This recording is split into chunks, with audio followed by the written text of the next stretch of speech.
Good afternoon, and welcome to the video huddle for Friday, April 17th. In the adult hospital, we occasionally have pediatric patients. Certain surgeons only operate in the VUH/OR. There are a few pieces of radiology equipment that are only located in VUH, and of course, the 11 South Burn Unit. When you see an order for a pediatric or teen patient, please stop and take the extra time to thoroughly review the order. If there are questions on the way the order looks or your professional intuition sends up a flare, please ask a colleague for a second opinion or reach out to the pediatric pharmacy to ask questions. This week, some file updates have been placed into Epic to help reduce the risk of error with propranolol oral solution for pediatric patients in the adult hospital. These updates will be applied to a broader group of medications in the upcoming weeks.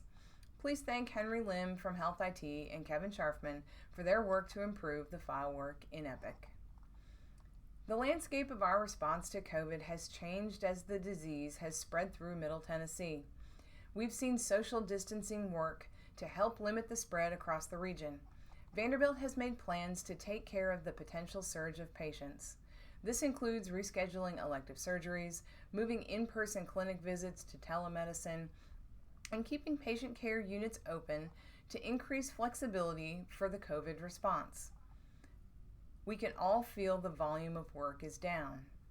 The pharmacy and other areas of the hospital are flexing staff in response to this decreased volume. The inpatient technicians are working on a weekend or modified weekend workflow, and project work is occurring to help us be prepared for what is ahead. The leaders are working to reduce the amount of overtime and extra block shifts that are being used to cover patient care activities. Please be gracious to check your calendar for your ability to adjust your schedule if asked to help reduce our staffing costs at this time. Thank you for your flexibility with the schedule requests and the assignment changes. Let's talk for a minute about Flex PTO. As we have navigated the COVID-19 pandemic, our staffing needs have shifted with the patient care needs. Our department is not, let me repeat, not restricting PTO at the current time. Use of PTO right now is encouraged due to the low census.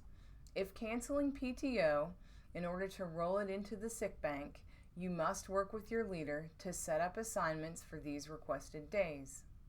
I realize this is different than a couple weeks ago when individuals were canceling PTO to provide support to VUMC and take care of patients.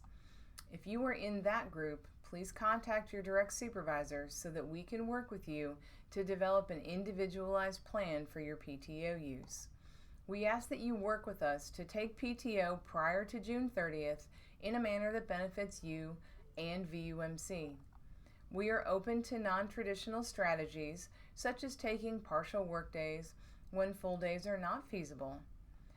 Following development of an individualized plan, if you still have unused PTO or at maxed out the 160 hours of sick time and unable to roll over the additional time, we are open to submitting your name to roll over up to 40 hours of PTO into the first quarter of our fiscal year 21 as needed. These steps must be coordinated with your leader, so please set up a time to talk to him or her about your PTO needs. Thank you. The Tennessee Department of Human Services has developed a COVID-19 Essential Employee Child Care Payment Assistance Program. This is designed to help support essential workers so they can stay on the job during the state of emergency until June 15th, 2020. Please visit the Tennessee Department of Human Services website to find out more information on how you can receive money to fund child care programs that you need currently. Masking is now required when pharmacists and technicians are on patient care units. This can be a cloth or surgical mask. Thank you for complying with the new requirements. Thank you to the evening shift pharmacist team for organizing cloth masks from Redland Cotton. This was originally going to be a donation by the evening shift pharmacist to the rest of the inpatient team.